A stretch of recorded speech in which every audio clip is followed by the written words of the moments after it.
Трость сабагынын экинчи правиласы бул ар дайым телефон өчүк болуш керек до тех пор, пока трость сабагы бүтмөйүнчө. Вообще жооп бермей жок. Телефонду вообще өчүрүп салгыла. Кары. Эч нерсеге алаксымай жок. Бересиз телефонду. Без звука коебуз. Без звук же что? Ну чтобы этот алаксыбагангачы. Уруксаты палетка коюп койгон. Палетка коюп койгула. Калагын айтсам мына. Туппа тура, наконец-то. Бул эмне үчүн керек? Эмне үчүн телефон өчүк болуп туруш керек? Потому что азыр бүгүнтөн баштап кече трость кармаганды үйрөндүк, бир техникасын үйрөндүк. Бүгүн экинчи техникасын көрсөтөбүз. Киши көп жерде кандай кармаш керек. Анан үчүнчүсү эми тросту угуш керек. Силер тростуңар жерге тийгенде жөн эле сыйпалап алакан менен сезген маалымат бул аз. Силер тросттун үнү эмне деп атат силерге? Кайсыл жактан кандай үн чыгат? Эмне себептен ошол үн чыгат? Ошонун баарын мен постепенно акырын түшүндүрүп берем, Ал түшүндүрөт дегенде бизде теоретический теория деген бул мындай жөн эле айтып берип сабак өтөбүз го. Андай сабак болбойт.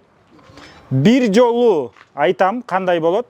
Экинчи жолу уже өзүңүз сезмейинче ошону 100 жолу жасаш керек болсо 100 жолу жасайбыз. 1000 жолу жасаш керек болсо 1000 жолу жасайбыз. Пока сиз өзүңүз сезмейинче.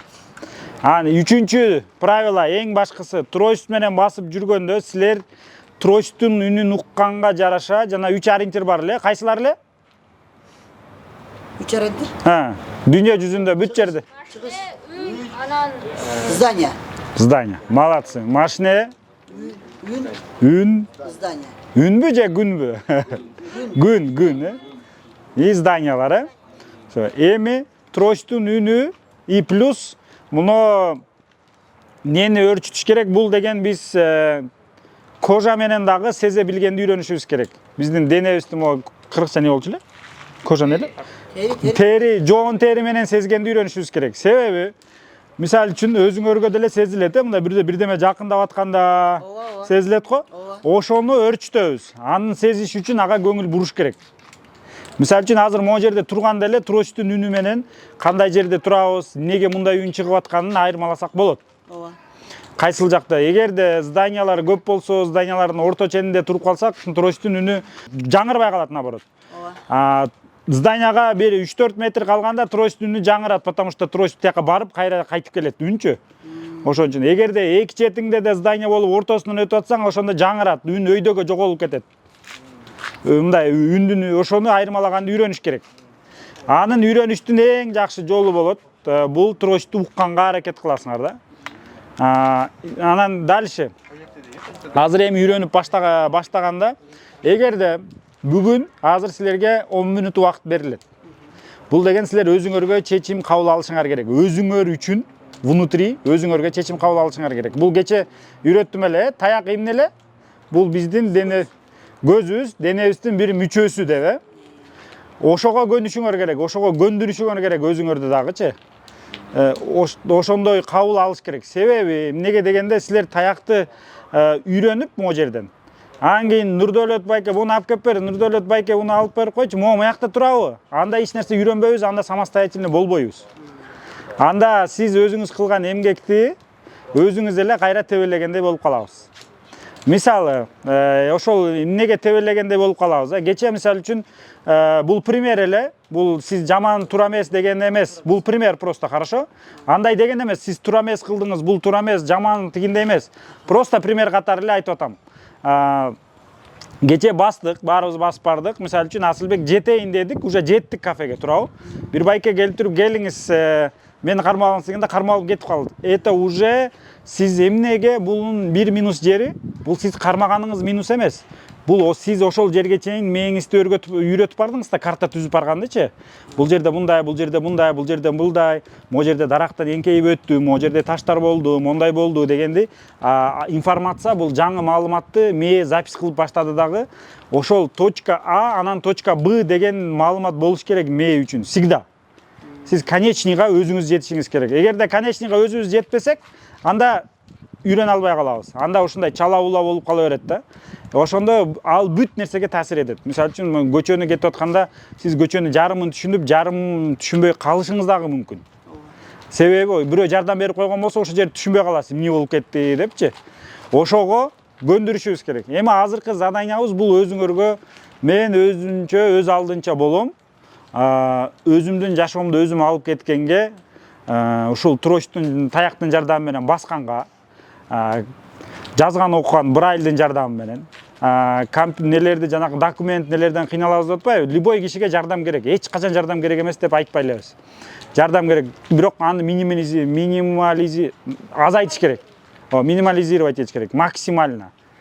Ошол себептүү азыр документтерди окуганга Кудайга шүгүр телефонду колдонгонду баарыбыз билебиз да. Туурабы?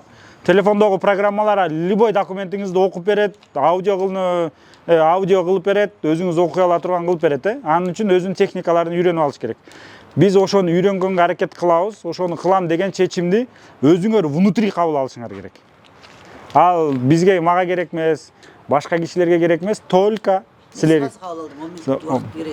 Жок, ошол нерседен зависит. Эгерде ошону кабыл алдыкпы, баарыңыздар оюну кабыл алдыкпы, значит, анан экинчи дагы бир шаг болот. Бул жанакы азыр не жабылып турбайбы? Көзү кичине жарык көргөндөрчү. Кичине жарык көргөндөрдүн көзүн жаап койгонбуз. Повязка менен атайын. Себеби бул жерде биринчиден баарыбыз бирдей тең болушубуз керек. Экинчиден чала көргөн киши эң кыйналган киши. Бул нирыба немяса деп эсептелет. Неге дегенде ал киши көзү көрүп, көргөн кишиди кичине көрөт да, көргөн кишилердей көрө албай, аларга аралаша албайт. Көрбөгөн кишилерге аралаша албайт, потому что мен бир аз көрөм депчи. Туурабы? Анан ичиңде барьерлер убакыт өткөн сайын ичте барьер пайда болот. Бул барьерлер жанагы өзүңөргө билинбейт, өзүбүзгө билинбейт. Неге бунун баарын айтып атам? Потому что биз өзүбүз өткөнбүз анын баарынан. Ошон үчүн гана айтып берип атабыз. Ал внутренний процесс, ички дүйнөңдөгү болгон процесстер да. Ошондойлор болбошу үчүн өзүңөргө кабыл алыш керек. Көзүңөр көрбөйбү? Эгерде определениясы бул. Эгерде силер көзү көргөн кишилердей ошолор менен тең функционировать этип, ошолордой көрө албасаңар, значит силер көзү көрбөгөндөргө кошуласыңар. Көзү көрбөгөндөргө кошулгандан кийин постоянно тростко ишениш керек. Бул безопасность өзүңөр үчүн. Ишкалап телефондорду карагандан пайда жок. Зрениеңарды эрте эле отургузасыңар. У кого кичине жарык көрүп аткан киши делечи, эрте эле өчөт. Аны башка нерсеге колдонсоңор болот. Анан кийин өзүңөрдү кишилерге байкуш көрсөтөсүңөр. Эң байкуш көрүнгөн киши бул көзү начар көрүп, мындай жерди карап, ишкалап жүргөн киши ушул эң байкуш көрүнөт. Особенно телефонду жана көзгө моундай тыгып алып карайт го. Ошондой кишилер башка мындай визуально извне, сырттан караганда аябай байкуш көрүнөт. Эгерде көзү көргөн киши, көзү көрбөгөн киши такырчы, жыгылып түшсөңөр, таякта баратыпчы, анан туруп кетсеңер, байкуш, ал байкуш көрүнбөйт. Ал туруп кетип калсаң, элдер таң калган боюнча түшүнбөй калат эмне болгонунчу. Өзү басып өзү кылды деген мындай восхищение пайда боло баштайт ужечи. Ошон үчүн уверенность болуш керек всегда. Түшүндүк, Уверенность эмне берет, билесиңерби? Есть еще язык тела деген бар, денеңер. Уверенности бул осанка берет. Түз турсаңар, мындай, эңки башты жерге салбай, мындай түз, уверенно турсаңар, бул уже ошол уверенности денеңерден эле билинип турат. Түшүндүк, Так, кимдер кабыл алган болсо солго, решение кабыл ала электер оңго. Бурулдук.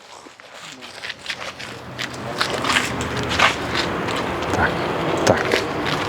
Сиз пока ойлонуп атасыз, Билал таксыр, ойлонуп атасызбы пока? Ойлонуп туруңуз анда. Всё. Бир. Зрение жок.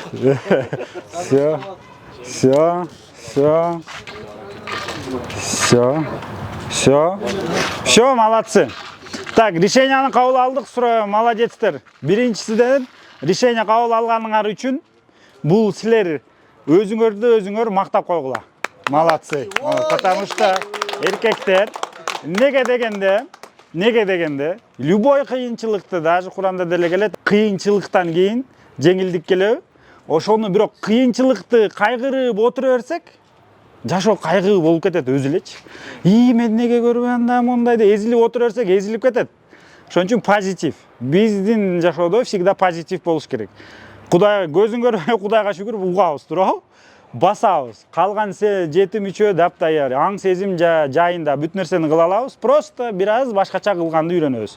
Түшүндүк, Ошон үчүн всегда өзүңөр. Эгерде азыр мисалы үчүн үйрөндүңөр, тросту туура кармадыңарбы? Так, Асылбек молодец, Талай молодец деп өзүңөргө өзүңөр айтып тургула. Эң жакшы сөз жылан ийинен чыгарат дейт го. Огда болуп калат ошентип отур. Ошентип өзүңөргө ошентип жардам берип турасыңар. Хорошо? Потому что биз инструкторбуз. Биз жөн эле 1-2 инструкция көрсөтөбүз, болду. Калганын өзүңөр кыласыңар. Бунун баарын кылганы өзүңөр, өзүңөрдүн аракетиңер. Ошентип өзүңөргө жардам беребиз. Азыр так кимдер баарыбыз мен карайбыз.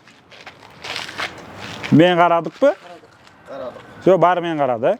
Так, эми на вытянутую руку алыстайбыз бири-бирибизден. Мына, короче, колуңар бири-бириңерге тийбесин да, эки жакка кылганда. Бүгүнтөн баштап ошол тросту решение кабыл алдыңарбы? Тросту всегда алып жүргүлө. Всегда. Өзүнүн койгон жерлери бар, машинага салган жери бар. Ошо бүт баарын үйрөтүп коебуз ошо. Машинанын өзүнүн койгон жери бар. Бир жакка киргенде койгон жери бар. Эми бүгүнтөн баштап могу мечиттин ичин түшүндүк, намаз окуганы киргенде, эшиктен киргенден кийин эле солго басабыз, солго бурулуп эле, до конца барсак эле ошо кыбланы карап эле басып бартабыз, ошо жерде эле болот. Тросту эшиктен кире электе эле калтырмай, потому что бүгүнтөн баштап уже басып баштайбыз. Трост ар жерге тийиши мүмкүн. Мечитте калтырбайт. Мечитте Всё. Так, анан экинчиси тростуңарга бүгүн белги коюп алгыла. Скотч чаптап койсоңор болот, 2 скотч чаптасаңар болот, брелок кадап койгула. Знаю, главное, чтобы вы определяли свою трость, да? Всё. Так, эми экинчи методу кишиге жанагы open palm ачык алаканы үйрөндүк го. Ал киши аз жерде только көчөдө колдонулат. Зданиянын ичине киргенде pencil grip деген карма, ручка кармагандай кармайбыз. Ну-ка. Кадимкилер ручка кармагандай кармайбыз. Тике кылып басабыз. Так, азыр көрсөтөм баарыбызга. Жылызбек. Жардам бериби баарына көрсөтүп келип pencil grip. Азыр баарына көрсөтөм. Так. Талай байке. Ушундай методикасы ошондой эле карат, бирок узунураак кармаңыз. Узун, еще узун. Вот, мындай. Если аябай эле киши көп болсо, кыскараак, максимально кыскараак, хорошо? Бир шаг тешке. Методикасы ошондой эле карат. Бирок азыр биз узунураак үйрөнөбүз. Потому что узунураак үйрөнгөндө алаканын могу жерге, всё болду ушундай эле. Түшүндүк, Всё? Всё. Молодец. Ана. Ручка кармаганды билет экен. Всё, ушундай эле. Оң, сол желке, оң желке, сол желке, оң желке, сол желке, оң желке. 1 2 молодец. Всё. Ошону тренировка кылып турабыз, кылабыз, Талай байке кылып турабыз. Всё. Ручка кармаганда мындай ылдыйраак, көкүрөктүн тушунда болот. Киши көп жерде. Киши көп жерде. Мындай. Азыр биз узунураак кармадык. Жана киши анча-мынча көп болгон жерчи. Аябай эле киши көп болсо, буну өйдөрөөк кармап аласың мындай кылып, Ушундай карайм, бирок ушундай эле. Ушундай эле кармайм. Ушундай кыскартып кетет. Ушуну эле кыскартып кете берет. Сого, оң бутун басса, сого оңдо. Ошондой эле болуп кете берет. Мондай баскан оңоюраак. Узунураак кармасаңыз. Подожди. Баягындай эле, ручка кармагандай эле. Так, могу жерге жатыш керек. Мына токтоңуз. Всё, көрүнүзбү? Мына могу жерге жатат, туруш, эки колуңуздун ортосуна көрүнүзбү? Мына эки пальчик бар. Могу пальчиктер жардам берет. Эми оң желке, сол желке кылыңызчы гана. Так, только могу кол кыймылдабайт, кол турат ордунда эле. Пальчиктер эле кыймылдайт, көрүнүзбү? Всё, аны токтоңуз, дагы бир аз ылдыйраак, колду, всё болду. Всё, кана. Бир аз оң жагыракка. Всё. Да, бир аз оң жагыракка. Оң жакка жетпей калат да, жеки. Всё, болду. Идеально. Звукту угуп алдыңызбы? Всё, отлично. Уже баш түздө эле барат, Так, ручка кармагандай, кана. Ручка кармаганы билесиңби? Нет, вот так. Вот так. Болду, кармадык ушундай эле. Всё, 1 2 пальчиктерде күч деген жок экен, күчтү пайда кылыш керек да, баш мондай туруш керек. Силер көрөт экенсиңер, Көрөт экенсиңер дейм. Же кийин көрбөй калдыңар беле. Потому что жерди ишкалап көнүп калыптыр. Баш вообще ылдыйга кетип калат экен. Так, мына желке. Могу жерге чейин эле келиш керек. Андан алыска кетпеш керек. Всё. Буяка көп чыгып кетет, сол жака аз. Болду, ушул жерге чейин эле. Всё. Оң жака көбүрөөк. Так, ичти тартабыз. Желкени көтөрөбүз. Все, болду, ушундай турабыз. Все. Смирно. О, все. Ну-ка. Так, расслабь плечи. Расслабь. Все, расслаблено. Все, молодец. Ну-ка, как ручку держишь? Ручку ты умеешь держать? Не держал ни разу? Как карандаш. О, хорошо. Теперь вот так. Вот так. Вот. Все. Понял? Ну. Раз, два. Раз, два. Раз, два. Раз, два. Ну-ка. Так, она должна вот так лежать вот здесь. Вот здесь она должна лежать просто. Вот. Все. Все. Ушундай 5 минут токтотпой кылабыз. Я засек. 5 минут. 5 минут өткөндөн кийин айтам болду бүттү деп. Садыр бир аз жылып алабыз. Все. Сен пенсилер карман билесиң. Только узунураак кармаш керек да. Узунураак. Прям киши жанагы прям талба болуп калат го. Ошондо гана кыска кылып кармайсың, а так ушундай узунураак эле кармайсың. Дагы бир аз жаткырсаң болот. Ондай могу жерине жатат, могу жергечи туруш, ондай жатып туруш керек. Ушундай жеңилирээк болот. Еще чуть-чуть. Вот, все. Болду. Бир. О, молодец. Все, молодец. Кана? Сен билбесең. Кана? Все, молодец. Оң жагыракка бир аз чыгар. Так, Баяман, ну-ка.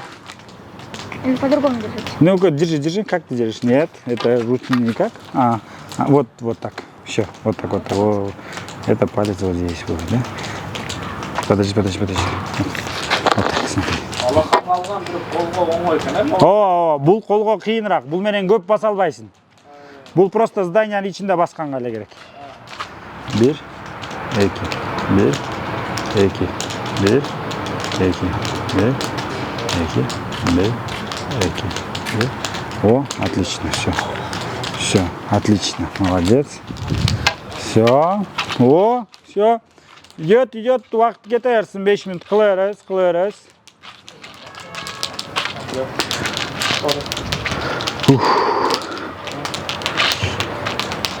Так, могу ким эле?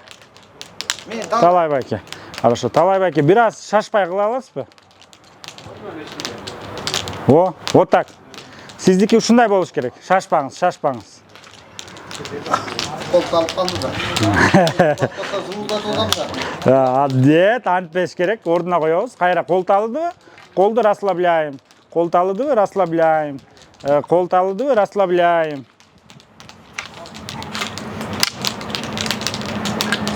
Az башка кол менен кылып атасыңарбы, Асылбек? Ova, almasın. İki kolmen tostunu alın da kendi. Kolları bolbayı var. Өзү эки кол менен кылса деле болот. Ооба. Кол дей салдырабыз. Молодцы. Все, хорошо. Теперь эми азыр басканды, басардан мурун эми тростун үнүн айырмалаганды үйрөнөбүз. Именно кайсы жактан чыгып атат, кайсы жерден чыгып атат, эмне болуп чыгып атат, ошону айырмалаш керек, э? Мол кайсы жерден чыгат сизге ким, Асылбек? Aldırman çıkıyor. Алдыңыздан. Булчу. Sol jaktan çıkıyor. Хорошо. Oң jактан çıkıyor. Хорошо. Aldırman çıkıyor. Алдыңыздан, э? Все, хорошо. Тура. Кана кимди калчы? Талай байке. Алдым маңдайыма тушуман чыгып атат. Тушактан чыгып атат, э? Четко. Чөткөл угулуп атат. Все. Эми могу оң тарабыман чыгып атат. Хорошо. Тура. Бия сол тараптан чыгып атат. Все, хорошо. Эми монга байкайсыз. Алыстан. Сол жактан алыстан, э? Сол жактан алыстан. Все. Желкеңизге жеткенде эми айтасыз. Желкеге жетти. Хорошо. Молодец, эмич. Оң тараптан алыстан чыгып. Ошо желкеге жеткенде айтасыз. Жетти. Жетти. Keserek. Хорошо. Хорошо, молодец, жетти. Все, молодец. Так, ким эле? Билал токсур. Билал болом. Кана эми бул каяктан чыгып атат? Ne jaqdan chiqadi? Мыяк каяк? Sol tarafta. Сол тараптан? Хорошо. Эмич? Oң taraftan chiqadi. Хорошо. Эмичи? Oң taraftan chiqadi. Алыспы, жакынбы? Alыс. Алыс, э? Эми желкеңизге жеткенде айтасыз.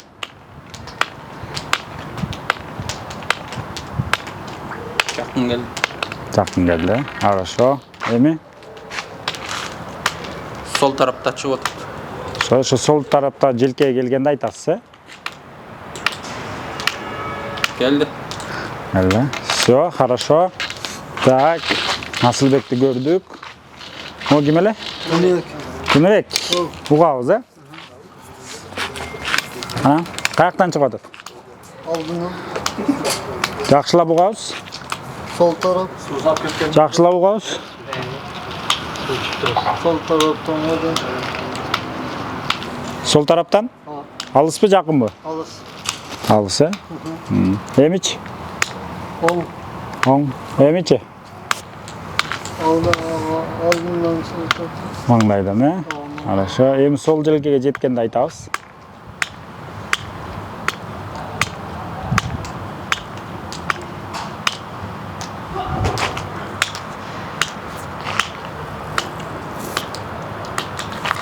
Все, хорошо, болды. Так, ким эле бу? Фархат. Ну-ка, давай попробуем услышать, хорошо? Спокойно слышим. Где? Солда? Хорошо.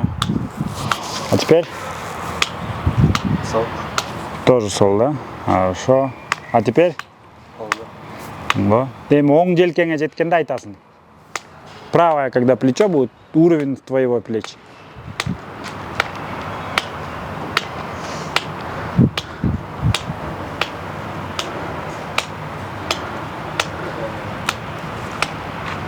Что, тяжело отличить? Много шума, да? Все, молодец, Садыр. Қара? Оң жақта. Оң жақ. Эми? Сол жақ. Эми? Маңдай. Маңдай, да? Все, хорошо. Эми сол желкеге жеткенде айтасың, ана?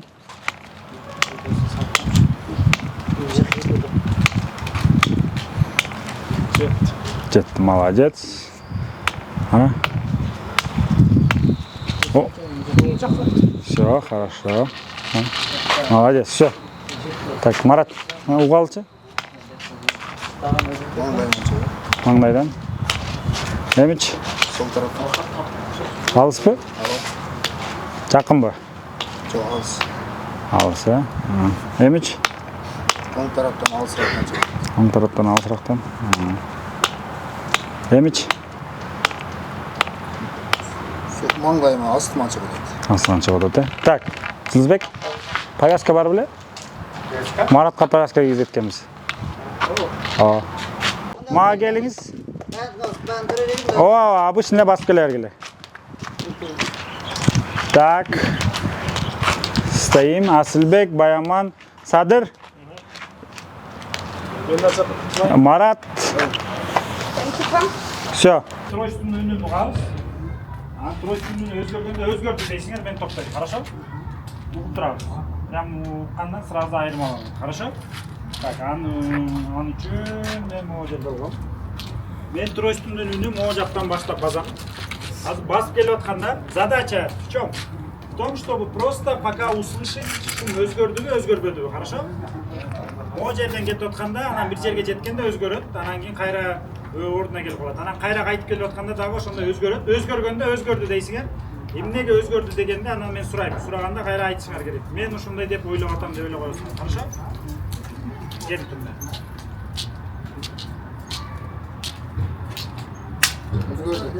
Özgürdü. Не болуп өзгөрдү? Так, yemek etiydi. Pogodu. Сементке, цементтин үнү эле, эмненин үнү эле? Birinci Temir getireyim.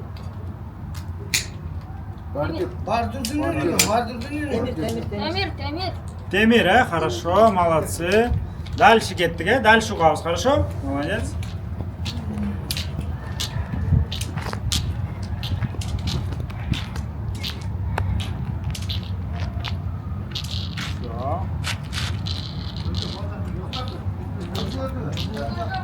Так, азыр эми кайра дагы угабыз.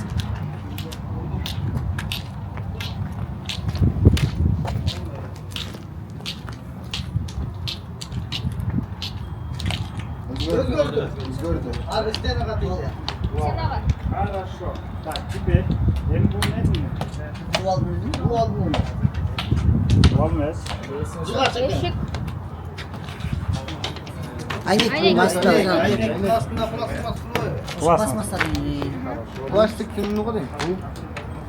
Besin saat bir tat. şöyle dual alın arsa. Ушел дуал.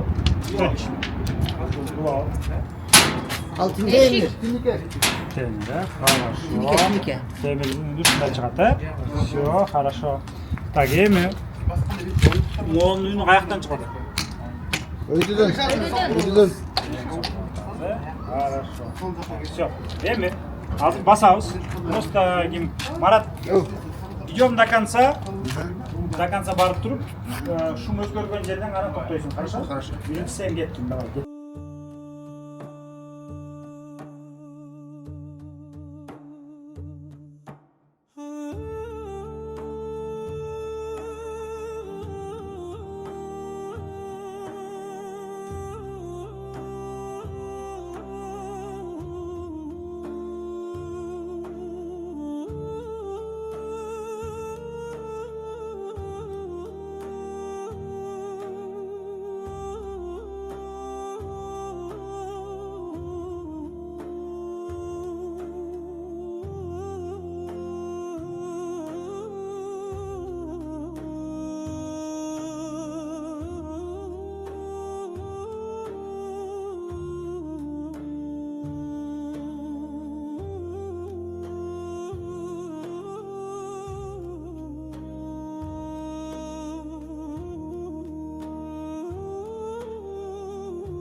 Отасың ғой оны вентилятор. Ооба.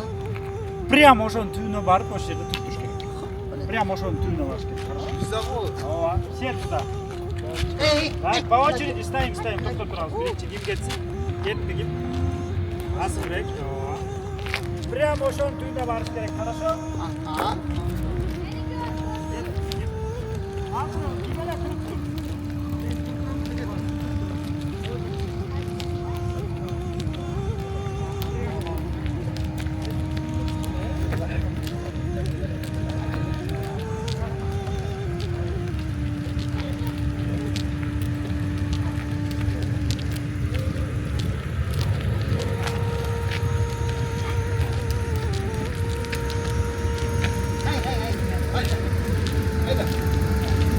O gelmiyor.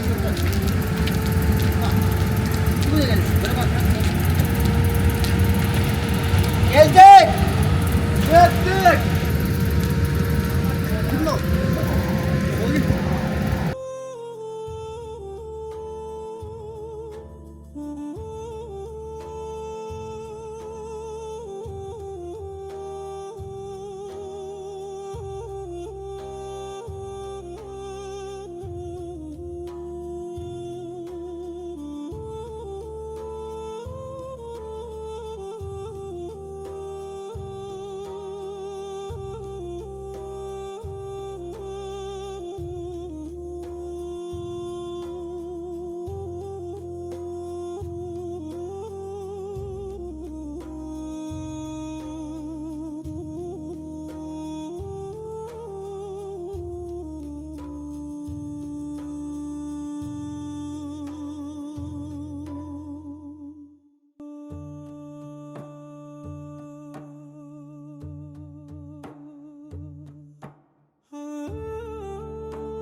Biz eşke çıkıp şu ventilatörü так дизайнын аркы бетинде. Ama çakta var. Прямо, если вентиляторды карап туралы, вентиляторды карасаң бара. Вентиляторды карадым бара, да? Дайна каягыбызда болуп калды? Aldığınızda. Алдыбызда болуп калды. Прямо маңдайыбызда болду, да? Ооба. Көчөгө чыгып кетчү. Көчө прям ушунун так аркы бетинде. Маңдайыбызды аркы бетинде. Ооба. Маңдайыбызды аркы бетинде. Оду картат. Так, эми келеле.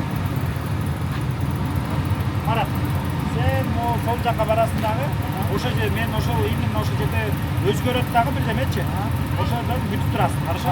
Кете. Мен дайыма күнөтсө. Жок, эми карта түзүш керек болду. Картаны кайтып түзөбүз. Эле азмандай турабыз, Испаниянын биз аркы бетине өтүшүбүз керек болду. Ал үчүн бизге ориентир керек, аркы бетке өтүш үчүн либо Испаниянын ичинен түзүп ар жакка өтүп кетиш керек, туурабы? Же зданияны айланыш керек, айланыш. Любой зданиянын формасы биз үчүн. Формасы ар түрдүү болушу мүмкүн зданиялар, абан, деген.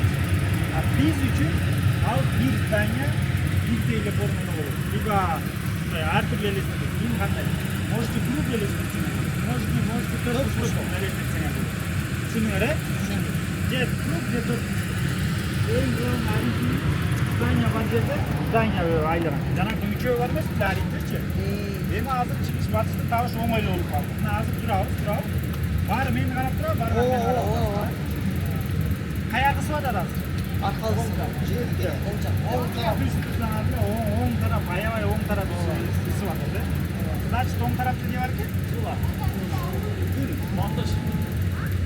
Потому что саат канча болду? 4 болду, чыгыштан чыгып, ошондо сол жак батыш болсо, оң жак эмне болуп калат? Чыгыш болуп калат. Күн бияктан чыккан эртең менен. Мондай айланып өттү дагы, муякта күн мондай айланып өттү дагы, азыр мондай кетип, мына жака банып кетип, муяка батат. А бул жагы ошондо ар дайым каяк ысык, күндүк ысыкпы, түштүк ысык.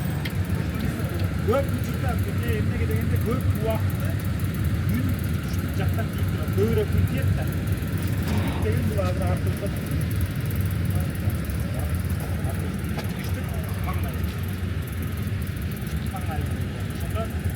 Азыр күн могу жерге ысып аткандын себеби 5 болду, күн батып баратат да. Жайында күн узун болгондо күн көбүрөөк айланат, көп жүрөт.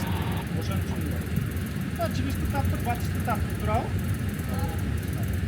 Түштүк всегда асты болот. Если, не всегда, но ориентир кандай ошондо анан түштүк.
Биз деле коомдо ордубузду тапкыбыз келет да. Ошо да ким акшы болгубуз келет. Ошон үчүн коркпой, уверенность. Анан экинчиси бул уверенность силердин денеңердин түзүлүшү берет уверенность.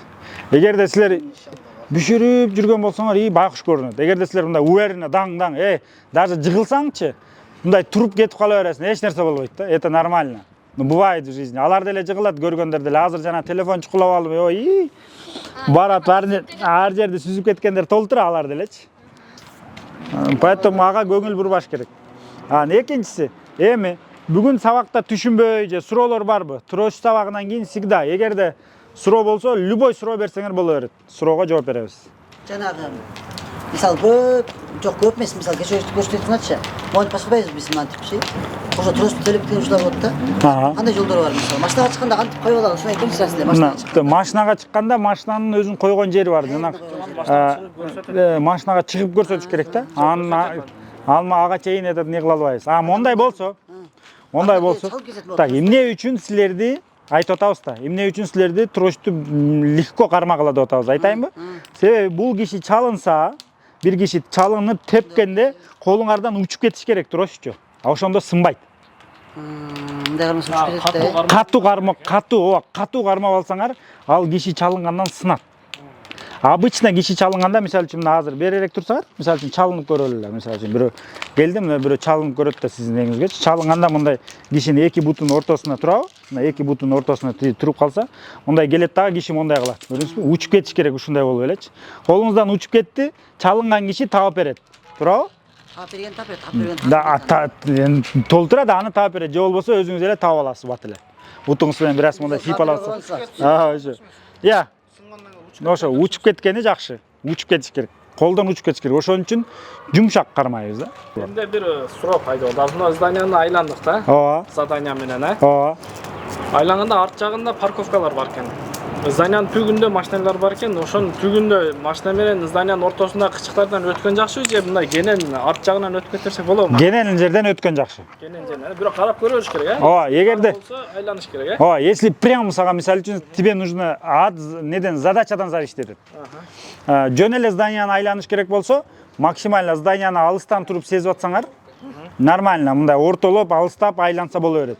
Эгерде прям зданиянын эшигин табыш керек болсо, анда айла жок, зданияга жакыныраак жүрүш керек да.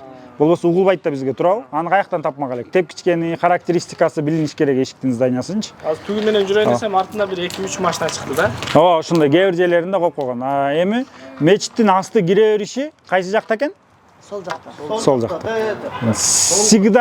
Всегда. Анан экинчи правило. Всегда, любой жерде, абсолютно любой жерде. Правиласы бар. Здания менен ненинчи? Зданиянын эшиктери всегда каякта карап турат. Машина жолду карап турат, удобный болуш керек да, турабы? Ошактан кириш. Эгерде биринчи линияда турган болсо, жол бойлоп турган зданиялар болсо, бүт бары эшиги нени карап турат, көчөнү карап турат. Көчө жактан кирип келет. Анан кирип келип атканда эле обычно всегда эле эгерде силер түп-түз кирген болсоңор тротуар менен. Тротуар өзү эле түп-түз келип туруп, эшикке кирип кете турган кылып салат. Бүт жеринчи характеристикасы. Башка мамлекеттерде деле, башка дүйнө жүзүндө деле ошондой. Анан эшикти, аякты карабаган нерсеси аз. Ал жанагы жилойлор эле ошондой болот. Мисалы үчүн, бул бети коммерческий болуп калса, биринчи этажычы, коммерческий магазин ошондойлор болсо, ал точно нени карап турат, здание, көчөнү.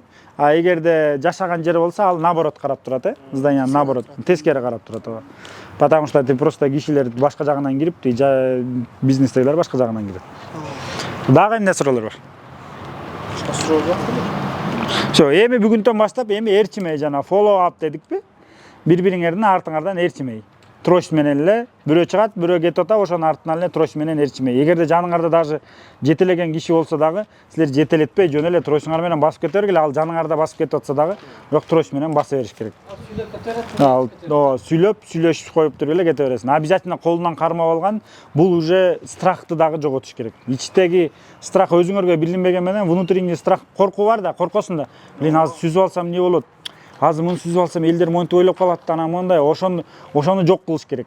Аны силерден башка эч ким жок кыла албайт. Бул бүт жумуштун баары биз айтабыз го, бизге келип үйрөнүшүп атат, реабилитация өтүп атат дегенде, ал биз кыйынбыз, биз үйрөттүк эмес. Ал деген ошол келген кишилер кыйын. Биз келген студенттерибиздин баарын айтабыз, силер геройсуңар депчи. Мисалы үчүн Кыргызстанда канча миң киши бар.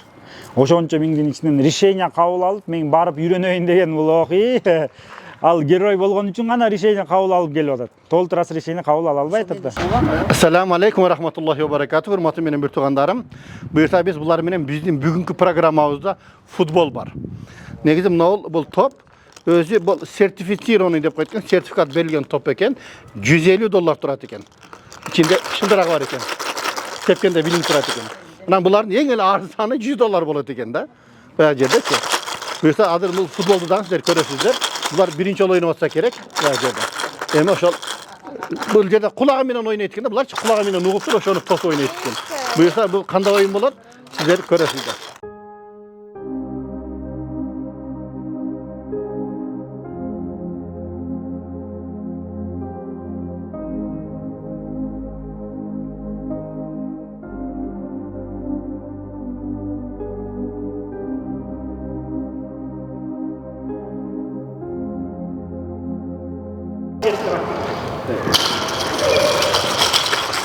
Артқа кетті. Кетті.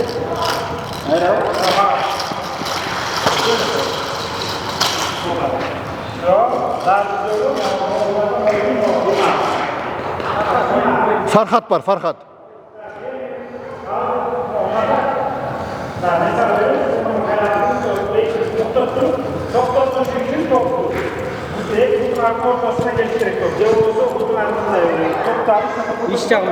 İş жағына не қылсаңар келіп тиіп тоқтап қалады өзі де, қарасы.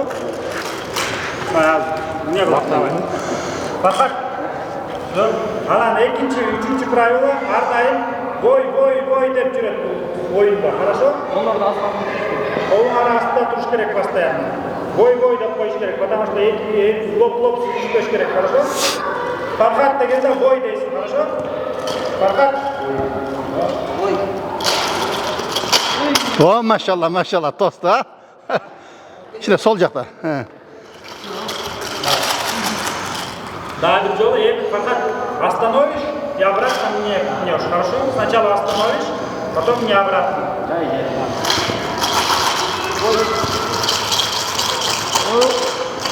Им обратно. Молодец. Все, молодец.